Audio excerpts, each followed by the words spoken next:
A paz do Senhor, graças a Deus, mais uma oportunidade que Ele me concede de poder voltar a comunicar com cada um de vocês, dessa feita para postar o comentário de mais uma das nossas lições da CPAD. Hoje nós temos aí a lição de número 8, nessa sequência de lições que nós temos trabalhado em torno do livro de Jó. E a lição de hoje tem como título A Teologia de Zofar.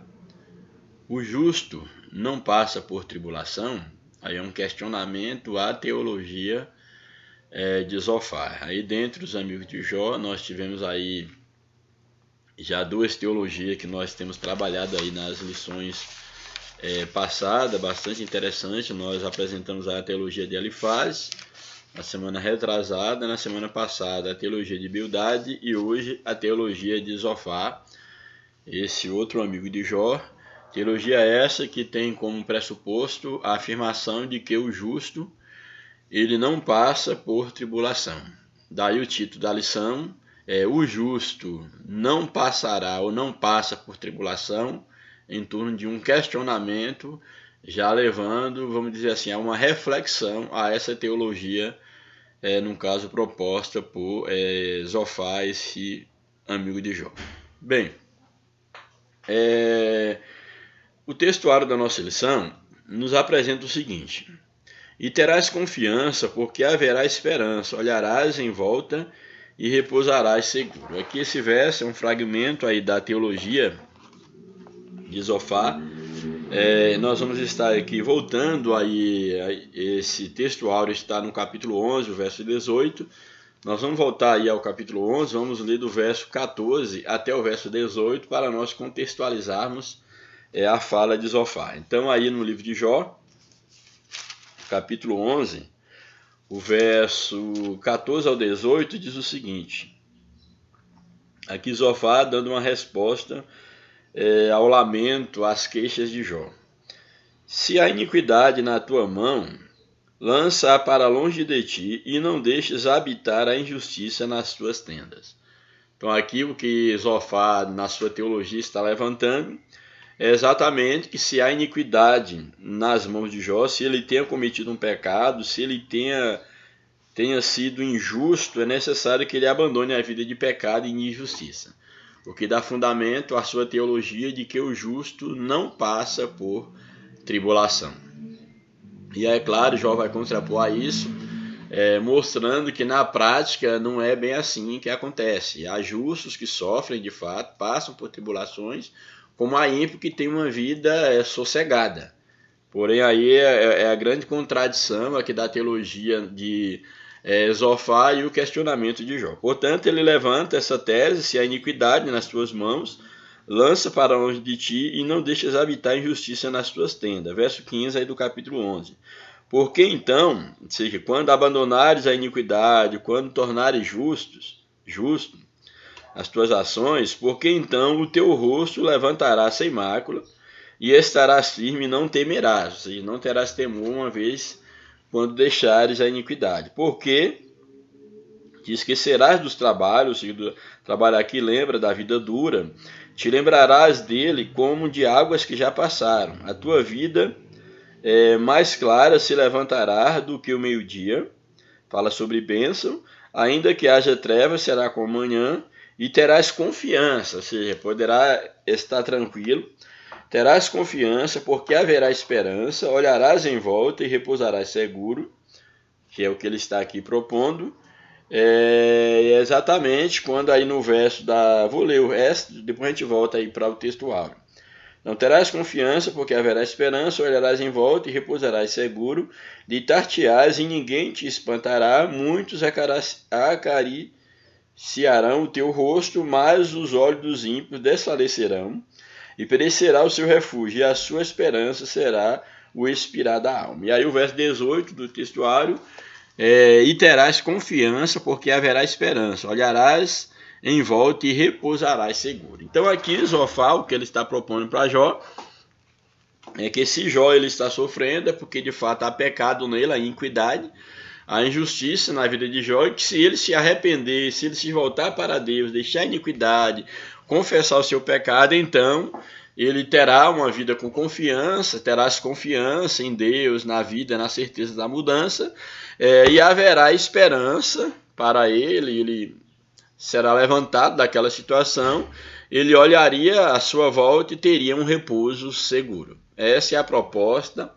é a teologia de Zofar quanto à situação daquele que sofre, que passa tribulação, como sendo causa de alguma injustiça na sua vida. O texto da verdade prática nos apresenta o seguinte: segundo as Escrituras, até mesmo o justo passa por tribulação. A Bíblia deixa muito clara que no mundo nós teríamos aflições. A Bíblia diz que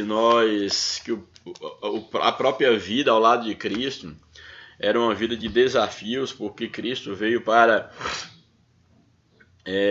trazer guerra e não paz, no aspecto de que aqueles que se voltam para a verdade do Evangelho, para uma vida com Cristo, não que ele se torna alguém perigoso, inimigo das pessoas, mas os inimigos, inclusive da sua própria família, se levantarão contra ele. Aí a ideia é da guerra e não da paz. Não que Jesus necessariamente, a proposta do Evangelho seja uma proposta de guerra, mas exatamente porque, no caso, no mundo espiritual, Satanás ele trava guerra com todos aqueles que se aliançam com Cristo. Bem, indo para a leitura bíblica em classe, nós temos o seguinte: aí o capítulo 11 de Jó, o verso 1 ao 10, depois o capítulo de número 20, verso 1 ao 10, que está aí o discurso, aí a acusação, a defesa da santidade de Deus, a defesa da sabedoria divina, da justiça divina e a acusação de Jó como tendo cometido algum pecado, por isso que ele está sofrendo. Então Jó capítulo 11, verso 1, diz o seguinte: então respondeu Zofar, o Naamita, e disse, respondendo a Jó: porventura não se dará resposta à multidão de palavras, ou seja, você já falou tanto, reclamando de Deus, lamentando da sua sorte, e porventura essa sua multidão de palavras, de lamentos, isso ficará sem resposta? É o que ele está colocando. Porventura não se dará resposta à multidão de palavras, e o homem falador será justificado, ou seja, você fala tanto, e você será justificado só porque você está falando tanto, se lamentando tanto, por isso você será justificado só por causa do teu discurso? Aí ele prossegue no verso 3: as tuas mentiras se hão de calar os homens, ou seja, com as tuas mentiras você fará com que as pessoas se calem, não rebatam aquilo que você está falando, sendo você então, suas mentiras se tornarão verdades a ponto de calar as pessoas? É o que ele está questionando. Porventura, não se dará resposta à multidão das tuas palavras, às tuas mentiras. Eu sei que diante das tuas mentiras, uma vez que aqui é um A com crase, as tuas mentiras se hão de calar os homens diante das tuas mentiras? E zombarás tu, sem que ninguém te envergonhe, ou seja, tu vai zombar e vai ficar por isso mesmo, não vai ter ninguém que te desmascare, que te envergonhe. É isso que Zofar ele está fazendo, e de fato ele não poupa Jó, ele é bem duro, mais duro do que os outros amigos, ele é bem duro no que ele fala Jó, no que ele fala com Jó. Então ele vai exatamente dizer isso: zombarás tu, sem que ninguém te envergonhe. Verso 4: pois tu dissestes, a minha doutrina é pura, limpo sou aos teus olhos. Ou seja, tu está tentando se justificar diante de Deus que você tem andado segundo a disciplina divina, a doutrina pura. Você tem, e aí ele faz um julgamento de Jó, que uma vez que Jó não admite pecado, que Jó está queixando por não entender, no caso do que ele está passando, que Jó ele se considera limpo aos seus próprios olhos, não que Jó necessariamente ele tem dito que ele seja justo, que ele seja perfeito, mas na defesa de Jó, por ele não achar iniquidade em si, não entender o porquê ele está passando, pelo que ele está passando, Zofar faz uma leitura de que Jó ele se acha puro, se acha limpo aos seus próprios olhos. Mas na verdade, ele continua, mas na verdade, provera a Deus que ele falasse e abrisse os seus lábios contra ti. Ele já começa aqui a engrossar aqui o tom. E te fizeste saber os segredos da sua sabedoria, no caso, o segredo da sabedoria divina. Se Deus viesse a conversar com você e te revelasse os segredos da sabedoria divina, que é multíplice em eficácia, Deus é infinitamente sábio, eficaz em sabedoria, pelo que sabe que Deus exige de ti menos do que merece a tua iniquidade. Ou seja, se você conhecesse a sabedoria divina, e se você tivesse a oportunidade de Deus conversar com você, se fizesse saber os segredos de Deus, a sabedoria de Deus por trás do teu sofrimento, como um Deus age com o ímpio, isso aqui eu acho aqui de uma maneira muito pesada que ele fala para Jó, ele vai dizer o seguinte: pelo que sabe que Deus exige de ti menos do que merece a tua iniquidade. Ou seja, Jó, o que você está passando ainda é pouco. Você merece sofrer bem mais do que isso. Gente, se nós formos observar o estado em que Jó estava, precisando de uma ajuda, precisando de palavras que o exortasse no sentido de pô-lo de pé, de ajuda, e ele procura em si, ele era um homem como o próprio Deus deu o testemunho dele, um homem justo, íntegro, desviava-se do mal. E de repente alguém, por não entender o sofrimento pelo qual Jó está passando, o acusa de iniquidade e chega ao ponto de dizer que aquele seu sofrimento ainda é pouco, pelo tanto de pecado que ele cometeu, pelo tamanho da sua iniquidade. E aqui me faz lembrar o cuidado que nós devemos ter quando nós nos aproximamos de alguém, para quem sabe trazer um conselho ou dar a nossa opinião diante da situação em que a pessoa está passando, e muitas das vezes, por não termos uma sabedoria divina, uma orientação divina, uma direção divina, nós acabamos ofendendo mais as pessoas, e ao invés de ajudá-las, colocando-as mais para baixo e até mesmo destruindo a vida das pessoas. Às vezes atribuindo pecado, atribuindo erro às pessoas, e muitas das vezes não necessariamente elas têm um pecado contra Deus. Então aquilo que Zofar está fazendo, está falando com Jó, é claro que ele enaltece a sabedoria divina, a eficácia da sabedoria, tudo isso são palavras corretas em relação a Deus. Só que o argumento ao dizer sobre a sabedoria divina, sobre o poder divino, tudo isso, a sua intenção é contrapor ao pecado de Jó. Só que Jó ele não conseguia ver no que ele tinha pecado. E então aqui Zofar ele usa esses termos pesados a dizer: olha, aquilo que se Deus se revelasse a você, se Deus conversasse com você abertamente, você iria perceber que aquilo que você está passando é bem menos do que merece o teu pecado, do que merece a tua iniquidade. Ou seja, tu mereces sofrer mais. Sendo mais claro, é isso que Zofar está dizendo para Jó. Porventura alcançarás os caminhos de Deus, ele questionando a Jó, porventura alcançarás os caminhos de Deus, ou chegarás à perfeição do Todo-Poderoso. Ou seja, tu se julga tão puro, tão limpo, sem pecado, que está sofrendo injustamente. Porventura tu és tão justo, tu és tão santo, que tu alcançarás os caminhos, ou seja, farás aquilo que Deus faz, a ideia aqui de alcançar os caminhos divinos, e chegarás à perfeição do Todo-Poderoso. Ou seja, tu pretende ser perfeito como um Deus é perfeito com as suas palavras. É o que ele está aqui questionando a Jó. Verso 8. Como as alturas dos céus é a sua sabedoria, ou seja, a sabedoria divina. Que poderás tu fazer? Ou seja, o que é que tu pode fazer diante da sabedoria de Deus? Mais profunda ela é, no caso a sabedoria de Deus, do que o inferno. Que poderás tu saber? Ou seja, o que você pode fazer diante da sabedoria de Deus, que ela é tão alta como os céus, como as alturas dos céus, é a sua sabedoria, e que poderás fazer se ela é mais profunda do que o inferno, que tu não podes alcançar. Que poderás então fazer? Aí o verso 9. Mais comprida ele falando da sabedoria divina, exaltando a sabedoria de Deus, mais comprida é a sua medida do que a terra, e mais longa do que o mar. Se ele destruir e encerrar, juntar, quem o impedirá? Ou seja, a sabedoria de Deus ela é grande, Deus sabe o que faz, falando assim mais diretamente. E se de fato você está passando pelo que você está passando, Deus não errou. Você teria que passar exatamente por isso, porque é consequência do teu pecado. É isso que ele está dizendo. Então a sabedoria de Deus está fazendo isso.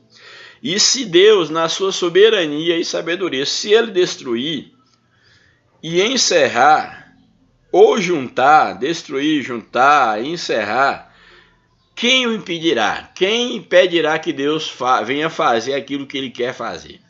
Esses são os questionamentos que Zofar faz a Jó, mostrando a grandeza de Deus, a soberania de Deus, a sabedoria divina, e que nada Jó podia fazer, como de fato ninguém pode fazer nada diante do poder de Deus, mas que Jó deveria se calar, que Deus estava certo, que o seu sofrimento era um castigo da parte de Deus como consequência da sua iniquidade, do seu pecado. E aí no capítulo 20, tem um outro discurso de Zofar, a partir do verso 1. Então respondeu Zofar, o naamita, e disse, respondeu a Jó, visto que os meus pensamentos me fazem responder, eu me apresso. Ou seja, visto que diante da tua queixa, tu continuas queixando, os meus pensamentos não me deixam em paz, eles me levam a responder a você, a não deixar que você fique só falando, então eu me apresso em fazer isso. Aí no verso 3 ele diz o seguinte, ó, eu ouvi a repreensão, que me envergonha, mas o espírito do meu entendimento responderá por mim. Aí é interessante porque aí no caso, no capítulo 20 do livro de Jó, ele vai exatamente retomar aquilo que Jó havia dito antes, quando Jó ele começa a fazer os seus lamentos. Isso aqui é bem interessante, porque Jó, aí no caso, estamos no capítulo 20, aí no caso, no capítulo anterior, no capítulo 19, Jó nos diz assim o verso 1, e respondeu Jó e disse, até quando entristecereis, falando para os seus amigos, até quando entristecereis a minha alma e me quebrantareis com palavras? Até quando vocês farão isso, me quebrantando com vossas palavras? E aí ele então aqui, Jó começa a reclamar da atitude, no caso dos seus amigos. O verso 6, por exemplo, também ele começa a queixar-se para Deus. Sabei agora que Deus é quem me transtornou com as suas redes, ele me cercou. Jó, então, aqui ele reclamando. Eis que clamo violência, mas não sou ouvido. Grito socorro, mas não há justiça. O meu caminho ele entrincheirou, Deus, e não posso passar. E nas minhas veredas pôs trevas. E aí Zofar então agora vai responder, olha, ouvi a repreensão, tu nos repreendeste que estávamos te oprimindo com palavra, então ouvi a repreensão que me envergonha, mas o espírito do meu entendimento responderá por mim. Darei resposta às tuas repreensões. Verso 4. Aí ele começa então a inquirir a Jó. Porventura, não sabes tu que desde a antiguidade, desde que o homem foi posto sobre a terra, desde sempre, o júbilo dos ímpios é breve e a alegria dos hipócritas apenas de um momento? Olha o que ele está dizendo aqui, ó Jó. Tu sabe muito bem que desde que o homem foi criado, desde a antiguidade, desde que o homem foi colocado sobre a terra, a alegria do ímpio é passageira. Tu sabes muito bem, e ele coloca isso aqui, porventura não sabes tu, que o júbilo dos ímpios é breve, e a alegria dos hipócritas é apenas de um momento. Ou seja, o júbilo do justo, o ímpio, ele não consegue ter alegria. O ímpio, o seu júbilo, a sua alegria a sua felicidade é passageira. E a alegria dos hipócritas é apenas um momento. Por um momento o hipócrita ele é alegre, o mentiroso, o falso, ele é alegre por um momento. Tu sabes muito bem disso. E se o júbilo dos ímpios é breve, a alegria do hipócrita é pequena, e quer dizer o quê? Que o sofrimento, no caso que o homem recebe, é exatamente por não ser justo. É exatamente por ser ímpio, exatamente por ser hipócrita, e ele sofre. Então, indiretamente você está dizendo o quê? Tu está sofrendo porque tu não pode ter júbilo, tu não pode se alegrar porque tu é ímpio, tu é hipócrita, tu tem que sofrer. E você sabe muito bem, a vida está aí para ensinar que o justo, ele não, o ímpio, melhor dizendo, ele não tem alegria, o júbilo dele é passageiro. E aí dentro de um contexto, e a lição vai nos apresentar, já vai mostrar na prática rebater isso, que de fato não. Existe ímpio aí que tem uma vida muito tranquila, muito sossegada e que inclusive uma vida longa. Jó vai exatamente rebater, mostrando para Zofar que a realidade diz o contrário do que ele está tentando para justificar a sua teologia de que Jó está sofrendo porque ele é ímpio. Então Zofar vai dizer que o júbilo dos ímpios é breve, a alegria dos hipócritas é apenas um momento. Verso 6. Ainda que a sua altura suba até os céus e a sua cabeça chegue até as nuvens, ainda que o ímpio aparentemente ele cresça, como seu próprio esterco ele vai perecer para sempre, ele está dizendo. E os que o viam dirão, onde está? Ou seja, ele passou, não volta mais. Como um sonho voa e não será achado, no caso o ímpio, e será afugentado como uma visão de noite. O verso 9. O olho que o viu, no caso ímpio, o olho que o viu jamais o verá, nem olhará mais para ele o seu lugar não o terá mais. Os seus filhos procurarão agradar aos pobres. Quer dizer o quê? Que os filhos dos ímpios, na Bíblia, no caso de Jerusalém, por exemplo, dizem o seguinte, que os filhos dos ímpios terão que pagar a indenização ao pobre que ele explorou. Então essa seria a ideia aqui do texto. Quando diz aqui, os seus filhos procurarão agradar os pobres, ou seja, os seus filhos terão que indenizar os pobres que foram explorados pelos seus pais, no caso, pelos ímpios. Então os seus filhos procurarão agradar os pobres, indenizar os pobres, e as suas mãos, a mão dos seus filhos, restaurarão a sua fazenda, ou seja, terão que restituir as riquezas tiradas, no caso dos pobres, porque ele se enriqueceu com, no caso, tirando vantagem, explorando o pobre. Essa é a ideia do que Zofar está colocando em relação ao ímpio, em relação, no caso, ao que anda em iniquidade. E tudo isso para condenar a Jó, que ele não havia motivo para ele estar se justificando ou tentando buscar, no caso, um porquê do seu sofrimento. Ele já está dizendo que Jó está sofrendo exatamente a sua angústia, o seu sofrimento, a sua tribulação, é exatamente porque ele havia pecado. Daí ele está em tribulação. Então essa é, em síntese, a teologia de Zofar. Aí o comentário da lição, a introdução nos apresenta. Nessa lição veremos o discurso de Zofar, o último amigo de Jó, a falar na série de debates. Ele insistirá na tese de que o justo não passa por tribulação, isso como seus colegas, seus companheiros fizeram, a semelhança do que pensavam seus amigos Elifaz e Bildade. Todavia Zofar ele é mais duro e impiedoso na acusação contra Jó. Ao contrário de seus amigos, ele faz 2 discursos suficientes para derramar o seu ressentimento contra o patriarca. Ele não pega leve com Jó. Ele o acusa de se levantar contra a sabedoria divina, daí ele exaltar a sabedoria divina, e também aconselha Jó a voltar-se para Deus, a arrepender-se, a reconhecer o seu pecado. O primeiro tópico da lição: Deus se mostra sábio quando aflige o pecador. É a primeira defesa aqui de Zofar.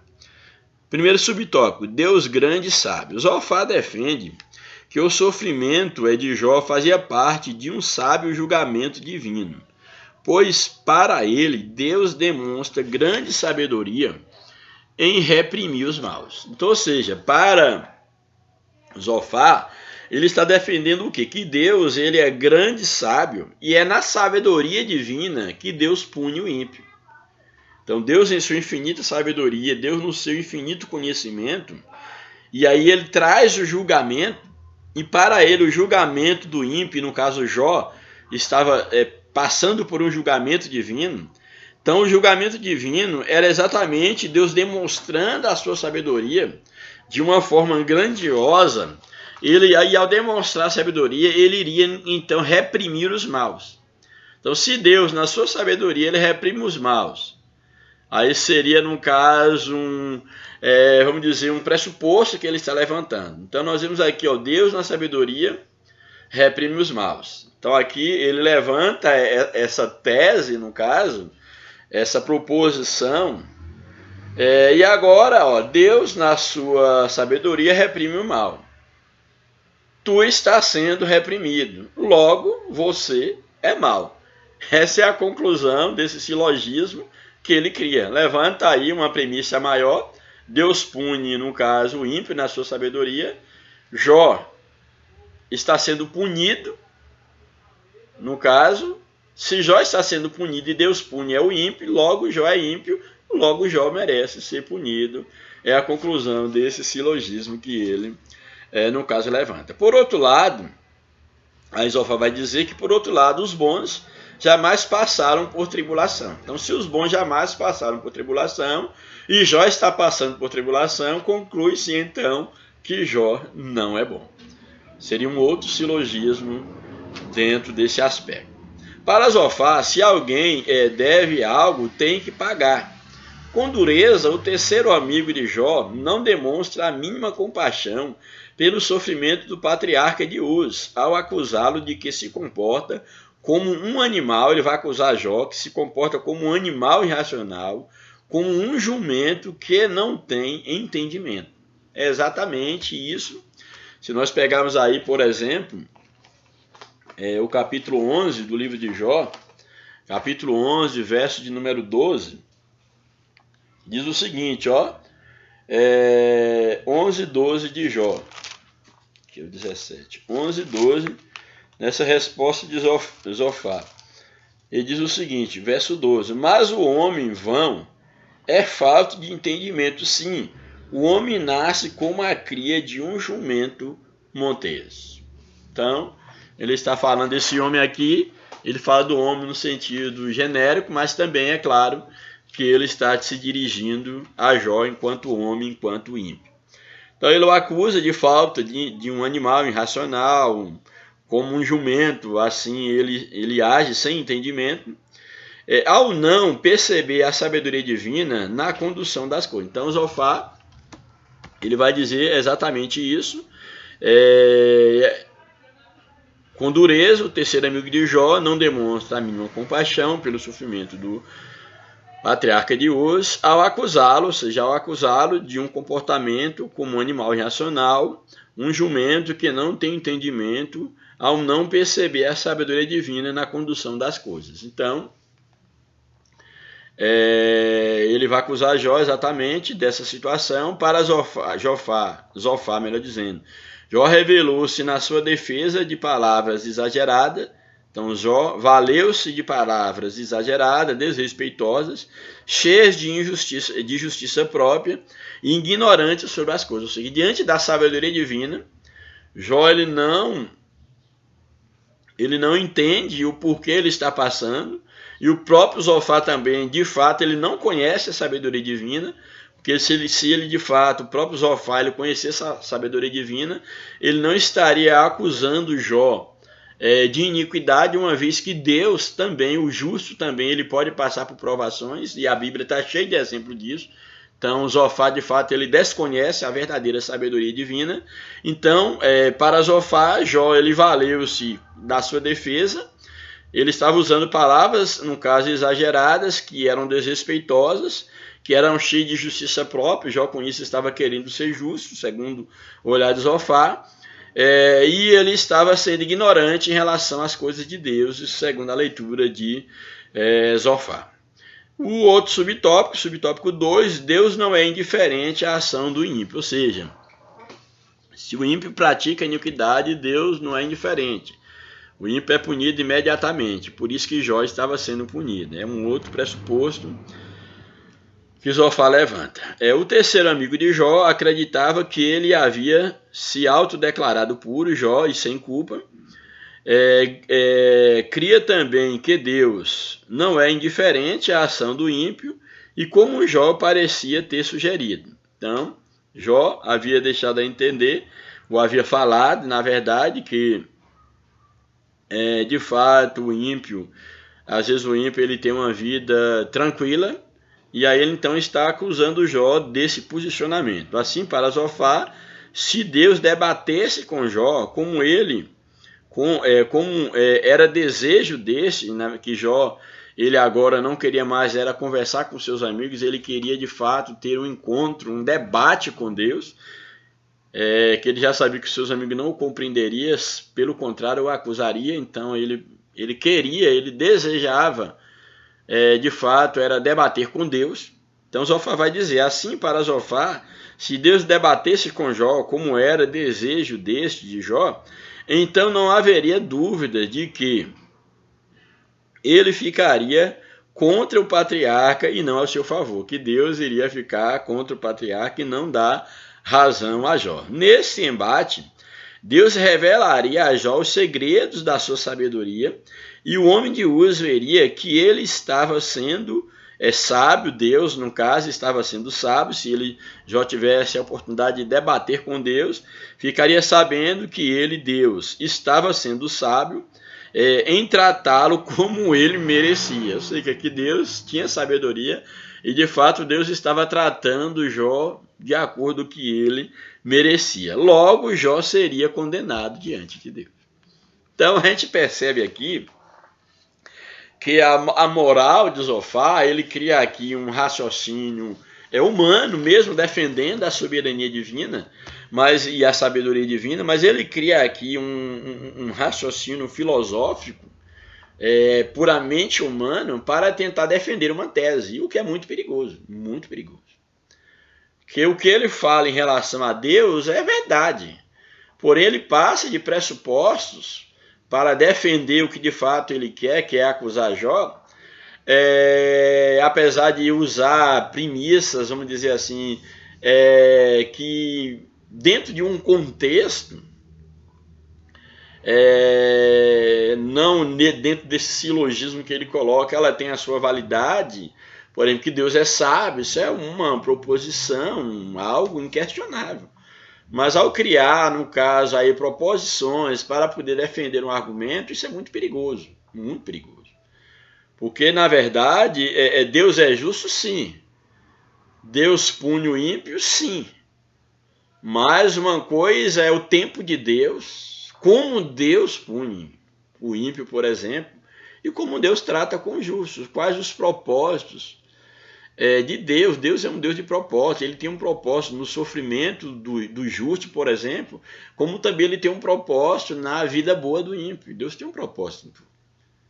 E nós não podemos entrar no mérito dos propósitos divinos. Porque se eu começar a criar silogismos filosóficos para defender determinados pressupostos, eu posso estar criando doutrinas, criando teologias que não se sustentam à luz da Bíblia. Por exemplo, como Zofar fez, Deus pune o ímpio. Então o ímpio é punido com a tribulação. O ímpio é punido com tribulação. Aí ele levanta, Deus é um Deus sábio e Deus pune o ímpio com tribulação. Ele levanta esse silogismo. Essa primeira primícia. Deus pune o ímpio com tribulação. Jó está sendo atribulado. Logo, Jó é ímpio. Silogismo perfeito. Porém, Deus pune o ímpio com tribulação, sempre Deus pune o ímpio com tribulação, necessariamente nessa vida. Sabemos que o fim das coisas, no fim, aqueles que se esqueceram de Deus serão punidos eternamente, como a Bíblia diz. Mas nessa vida material, nessa vida terrena, de fato, os ímpios são punidos com tribulação? Esse é o questionamento de Jó. Então tenha muito cuidado quando levantar teses que de fato você não pode sustentar à luz da realidade, porque toda tese, toda afirmação que ela não tiver sustentação na realidade, na prática, ela podendo ser falseada, ela não se sustenta. Podendo ser desmentida, ela não se sustenta. Era o que Zofar estava fazendo. Bem, então ele vai aqui levantar agora, Deus não é indiferente à ação do ímpio. O terceiro amigo de Jó acreditava que ele havia se autodeclarado puro e sem culpa. Cria também que Deus não é indiferente à ação do ímpio, como Jó parecia ter sugerido. Assim, para Zofar, se Deus debatesse com Jó, como nós já falamos, Jó revelaria que ele era um pecador e logo ele seria condenado, como nós já vimos aí no subtópico 2. Ao subtópico 3 diz o seguinte: tolos se passam por sábios. Jó reage com ironia à sabedoria defendida anteriormente por seus amigos. Isso aqui eu acho interessante, porque Jó vai ironizar, mostrando que muitas das vezes o tolo ele pode se passar por sábio. E aí nós vimos a questão de você criar proposições ou premissas, entendeu? Para sustentar um determinado argumento teológico. Isso é muito perigoso, mas é muito perigoso. Eu aconselho a você que é pastor, você que é líder, professor, seja lá o que for, de teologia, tenha muito cuidado, porque você pode estar criando doutrinas, pensamentos, teses e empurrando isso goela abaixo da igreja. Criando determinados silogismos teológicos transvestidos de filosóficos para tentar sustentar uma argumentação que não se sustenta na prática, na vida cristã, no dia a dia. Então tenha muito cuidado. Quantas das vezes eu percebo na igreja a liderança, os líderes, defendendo determinadas teses que não se sustenta à luz de um olhar crítico, à luz de um pensamento reflexivo radical. Então tenham muito cuidado. O que Zofar está fazendo aqui, ele está o que Jó vai ironizar, o tolo se passando por sábio. Achei bem interessante essa afirmação. Aí Jó, capítulo 12, do livro de Jó, capítulo 12, o verso de número 2, Jó 2,12, diz o seguinte: então Jó respondeu e disse, respondendo aos seus amigos, na verdade, que só vós sois o povo, só vocês é o povo, e convosco morrerá a sabedoria. Ou seja, todo o povo, a nação e o conhecimento se resume a vocês, e quando vocês morrerem, a sabedoria irá também com vocês. E aí ele vai no verso 3, também eu tenho um coração como vós, e não sou inferior, e quem não sabe tais coisas como essa? Então, tudo que você fala exaltando a Deus, nós sabemos também disso. E eu não sou inferior a vocês, mas vocês se coloquem, vocês de fato, o povo é vocês. E quando vocês morrerem, a sabedoria irá com vocês. Aí Jó ironizando que o tolo às vezes se passa por sábio. Jó reage com ironia à sabedoria defendida anteriormente por seus amigos, aí a expressão voz, e agora por Zofar. Zofar, juntamente com seus amigos, havia se levantado como legítimo representante do verdadeiro saber. Eles, como se fossem legítimos representantes da sabedoria. Zofar, pois, pretende representar o próprio Deus em seu discurso. Todavia, Jó está convencido de que isso não passa de charlatanismo. Aí Jó 13, capítulo 13, verso 4, diz o seguinte: vós, porém, sois inventores de mentiras, e vós todos médicos que não valem nada. Jó aqui perde a paciência e solta o verbo. Ele, portanto, está resoluto em deixar os amigos e ir procurar. Olha, é o seguinte, eu prefiro debater com Deus, que vocês são charlatões, vocês são doutores, que dizem deter um conhecimento, mas vocês não sabem de nada. Eu prefiro discutir com Deus e não com vocês. Então, ele está resoluto em deixar os amigos e ir procurar Deus. Mas ele vai no capítulo 13, verso 3, ele diz: mas eu falarei ao Todo-Poderoso, ou seja, eu vou discutir com o Todo-Poderoso.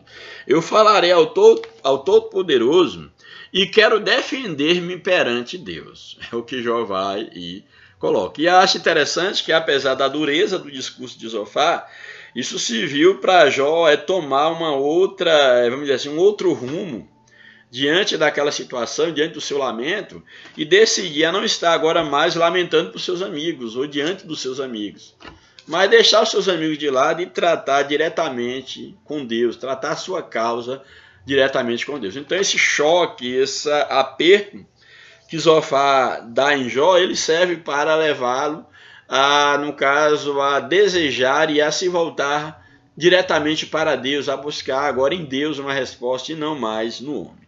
O patriarca estava certo de que havia uma sabedoria do alto que seus amigos desconheciam por completo. Ele só conhecia a tradição, a moral tradicional, e estava tentando julgá-la à luz dessa moral, mas havia uma sabedoria divina que eles não conheciam.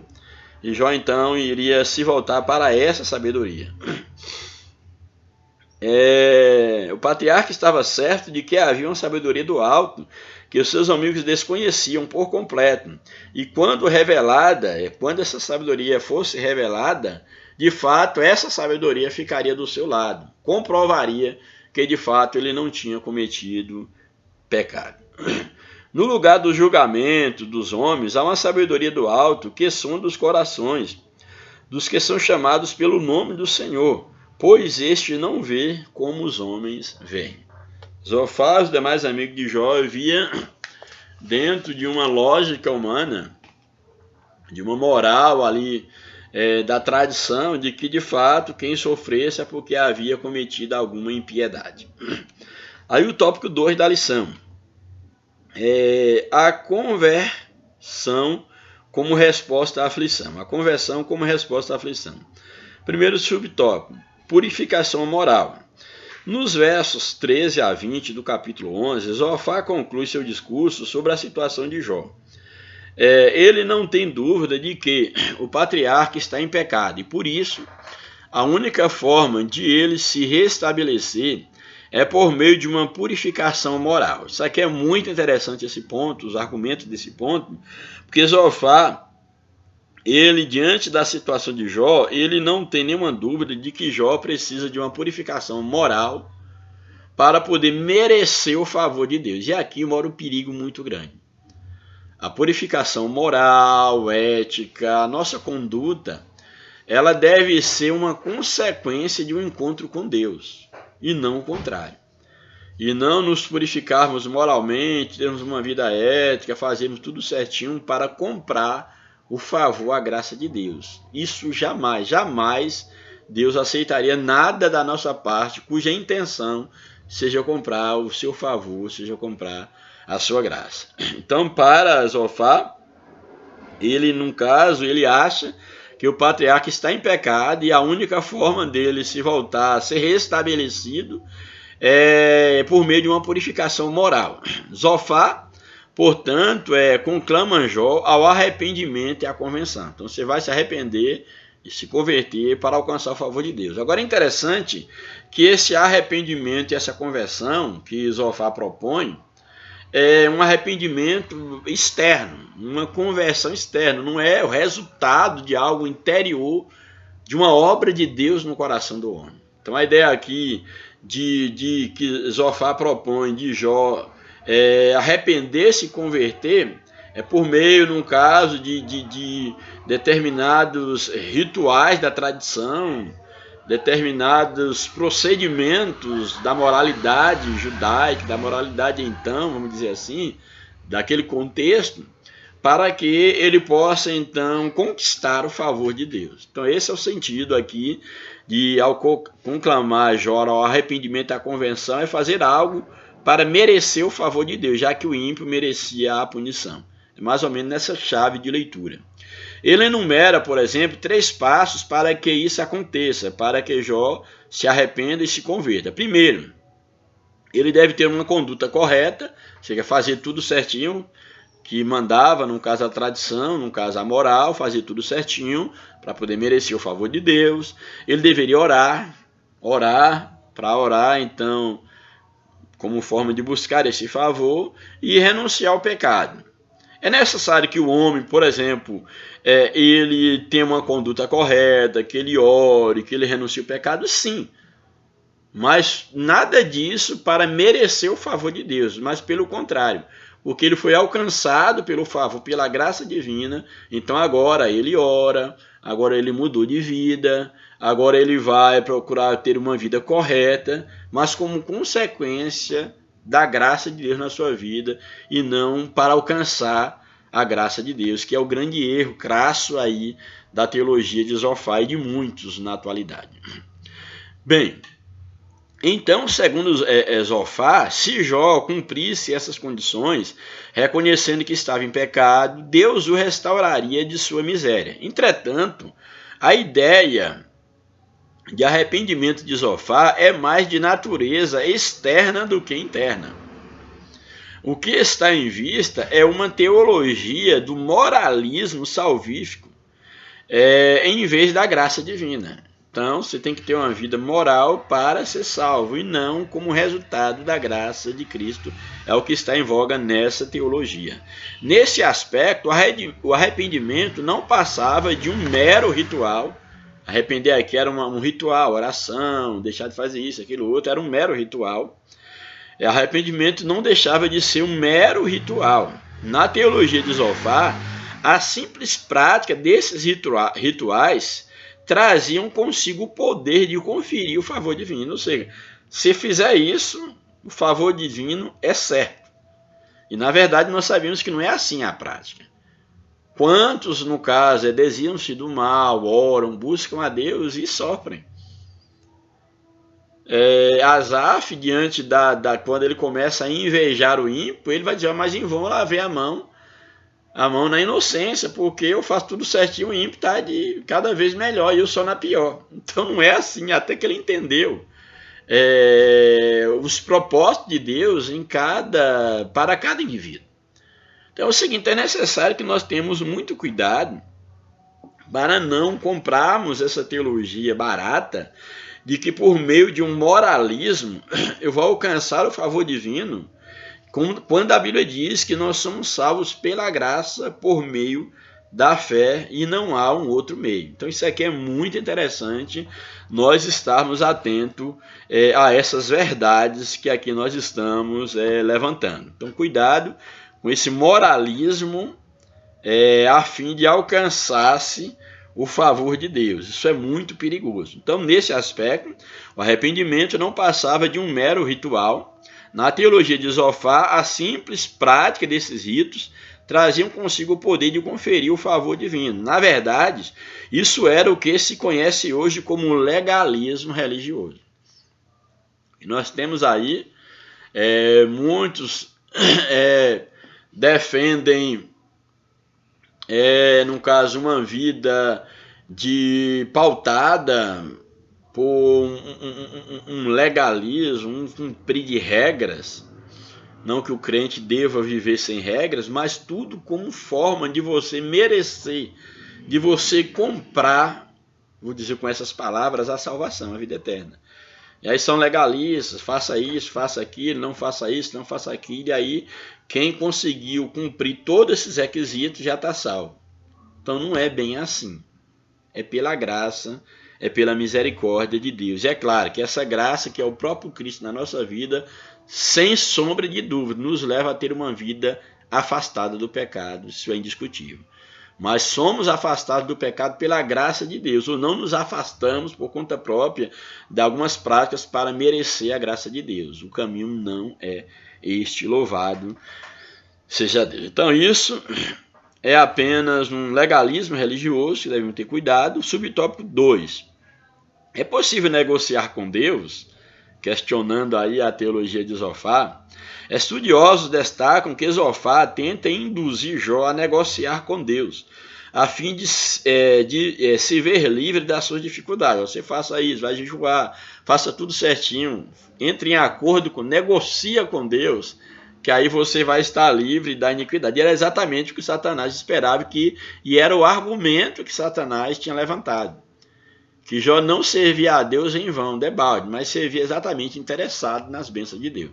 E se Jó seguisse o conselho aqui de Zofar, se Jó pensasse como Zofar, ele estaria exatamente fazendo aquilo que Satanás de fato havia, vamos dizer assim, alertado a Deus quanto à fidelidade de Jó. Então Zofar tenta induzir Jó a negociar com Deus a fim de se ver livre das suas dificuldades. Era exatamente isso que Satanás desejava que Jó fizesse. O diabo acusou Jó de ter uma fé interesseira, com base nas promessas de prosperidade, em troca de sua obediência. Ou seja, Deus dava a ele bênçãos e ele seria obediente. Se Jó tivesse seguido o conselho de Zofar, teria feito exatamente o que o inimigo queria, aquilo que falei há pouco instante. Subtópico 3. A angústia de Jó. Diante das insistentes acusações dos amigos e do silêncio de Deus, Jó dá sinais de desânimo. Ele manifesta de vez toda a sua condição humana. O justo sofre.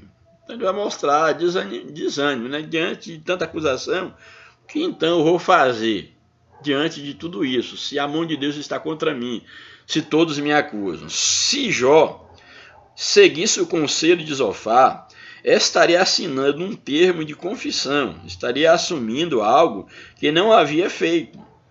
Ele sabia de sua integridade e por isso não se sujeita a esse capricho do amigo. Isso lança num dilema angustiante.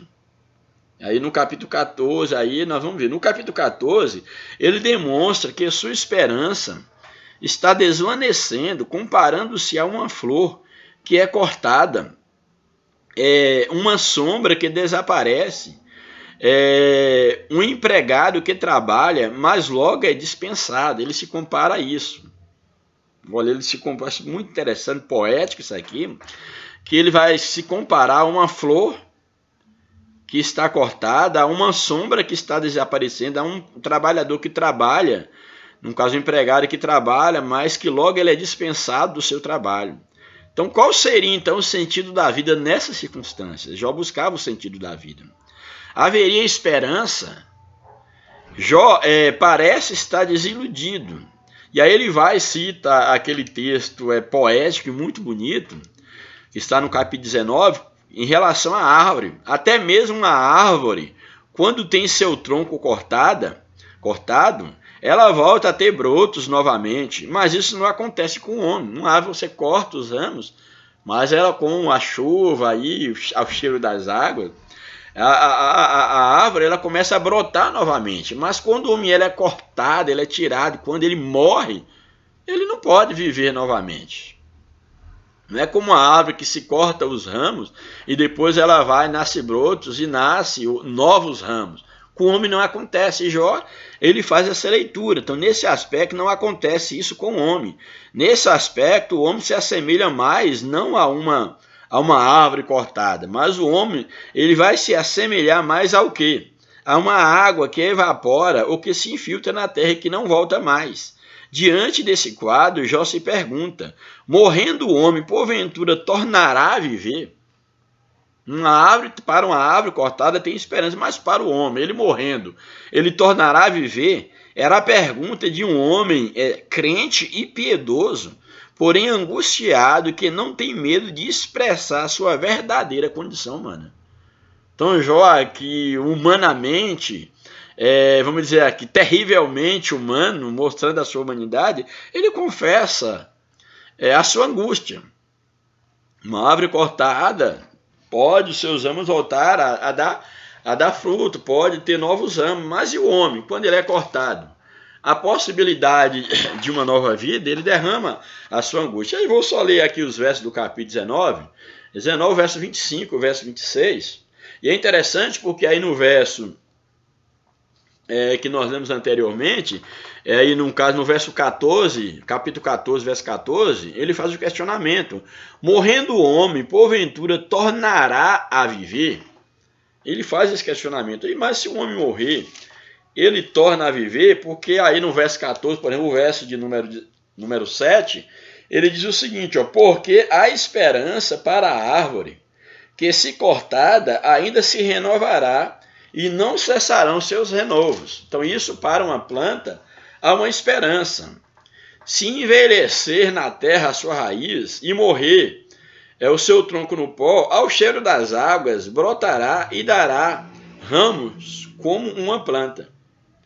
Aí ele faz. Agora só que ele vai contrapor agora a sua situação e a situação do homem. Mas, morto o homem, é consumido, sim, rendendo o homem o espírito, então, onde está? Aí ele vai comparar o homem como o quê? Como a água, ele coloca. Então, o homem não é como uma árvore, que cortado os seus ramos, a raiz vai renovar, uma raiz está afincada na terra, e ela vai dar novos brotos. Ele diz, não, mas com o homem é diferente. Mas morto o homem, ele é consumido, sim, rendendo o homem o espírito, então, onde está? Aí o verso 11 ele diz, aí do capítulo 14, como as águas se retiram ao mar, ou seja, como as águas se retiram do mar pelo processo de evaporação, como a água evapora do mar, assim é a vida do homem, o que Jó está colocando. Como as águas se retiram do mar e o rio se esgota e fica fraco, assim o homem se deita e não se levanta, até que não haja mais céus, nem acorda, nem se erguerá do seu sono.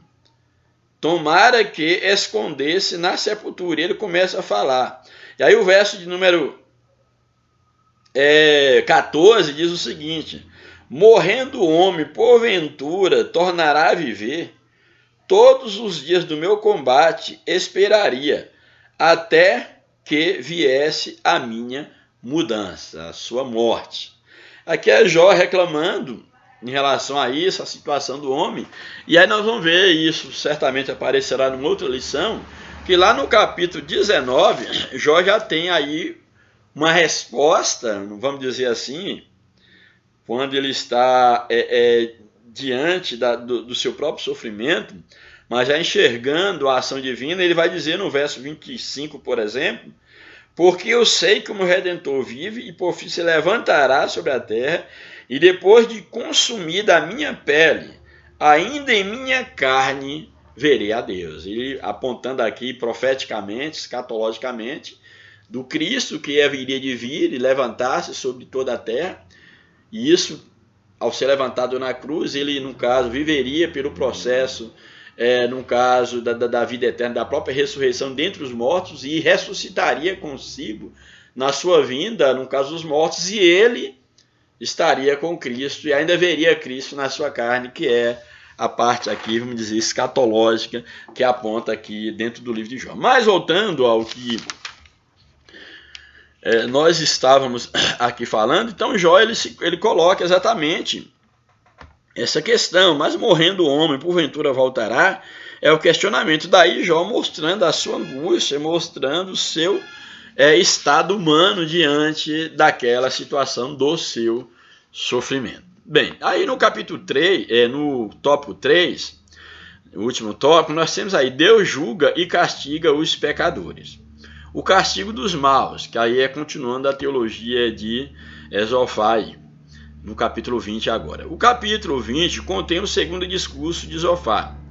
Nele, Zofar lembra a Jó que a aparente prosperidade dos ímpios não passa de ilusão e dura apenas um instante. Na verdade, ele repete o que os seus outros amigos já há muito vinham dizendo. Os versículos 12 a 14 desse mesmo capítulo são usados por Zofar para comparar o deleite do ímpio a uma comida envenenada. Ela pode saciar, mas proporcionará uma digestão trágica. Dessa forma, tudo que o ímpio adquiriu de forma desonesta e pecaminosa terá que devolver e restituir. Esse ímpio, no caso aí o ímpio através dos filhos, como já falamos, de restituir o que tomou dos pobres. Esse ímpio terá como adversário o próprio Deus, que o julgará e o punirá. E no caso Jó estava sendo julgado e punido porque Jó era ímpio. Então essa consistia também, esse é um dos argumentos da teologia de Zofar, é que Deus castiga os maus. Os ímpios, eles serão castigados, e Jó era ímpio porque ele estava sendo castigado. O subtópico 2. Jó diante de um paradoxo. O capítulo 21 traz a resposta de Jó ao argumento de Zofar. Para o patriarca, a tese de Zofar de que os ímpios são sempre punidos era contraditada pela experiência, que a sua experiência mostrava que não era bem assim. Os ímpios poderiam sim ser punidos, isso não tinha dúvida, mas isso nem sempre parecia acontecer conforme descrito aí em Jó, capítulo 21, verso 7. Por que razão vivem os ímpios, envelhecem e ainda se esforçam em poder? Então Jó está dizendo, olha, mas os ímpios, eles continuam vivos, e a ideia de vir, porque vivem os ímpios, é na ideia de que tinham vida longa. Os ímpios vivem os ímpios, eles se envelhecem e ainda se esforçam em poder, ou seja, ainda aumenta o seu poder na terra. E Jó questiona, por que então? Não é isso? Diante de Deus, ele está questionando diante de seus amigos. Por que os ímpios vivem?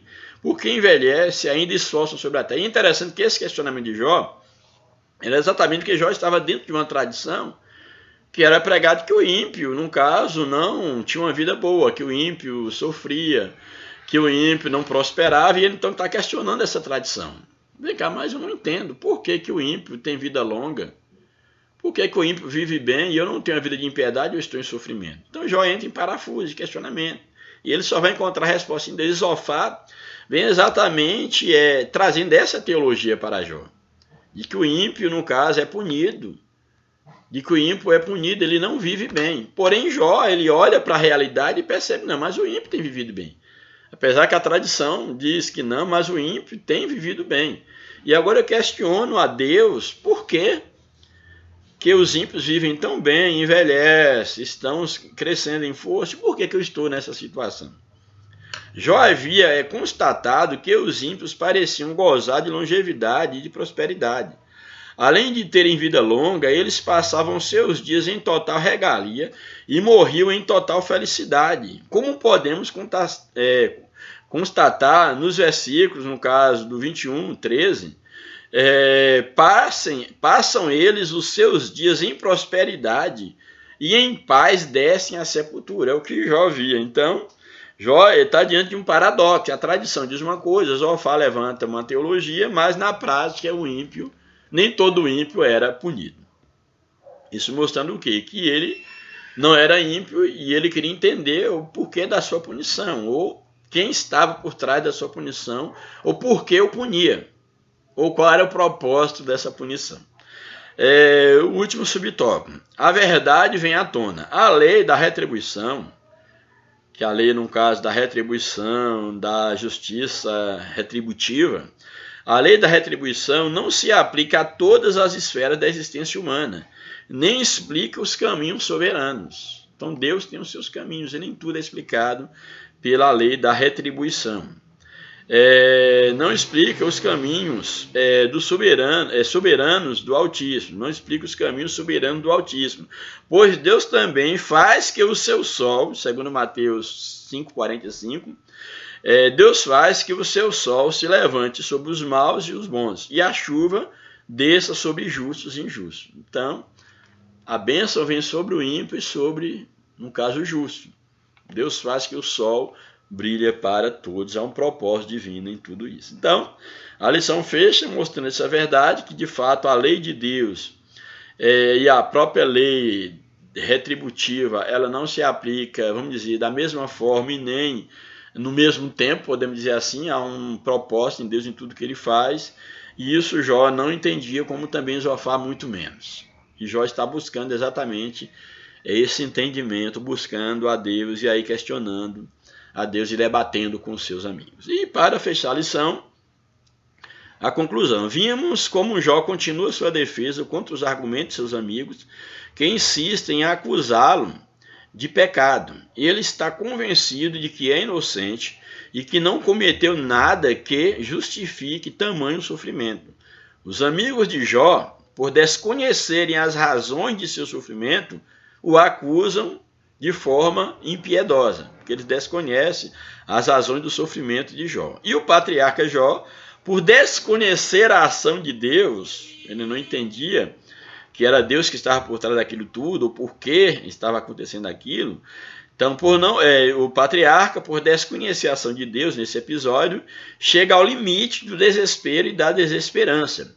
Todavia, como das outras vezes, mesmo angustiado e não sabendo como um Deus permite tudo isso, Jó não diz palavras blasfematórias contra o seu Criador. Mesmo não entendendo nada, mesmo angustiando, questionando a Deus e o mundo, mas Jó, ele não atribui a Deus culpa e ele sai vitorioso no final do seu sofrimento, da sua angústia. Então nós vimos aqui mais uma lição, mais uma teologia aqui, essa teologia aqui levantada para tentar explicar a situação de Jó, essa teologia de Zofar, levantando a tese de que o justo não passa por tribulação. Mas aí vem a pergunta da lição: o justo não passa por tribulação? Sabemos que passa sim. Que Deus nos abençoe, que Deus nos ajude. Quem sabe você tem passado por dificuldade e às vezes você tem pensado, talvez eu tenha cometido algum pecado ou até alguém tenha insinuado isso. Descanse no Senhor.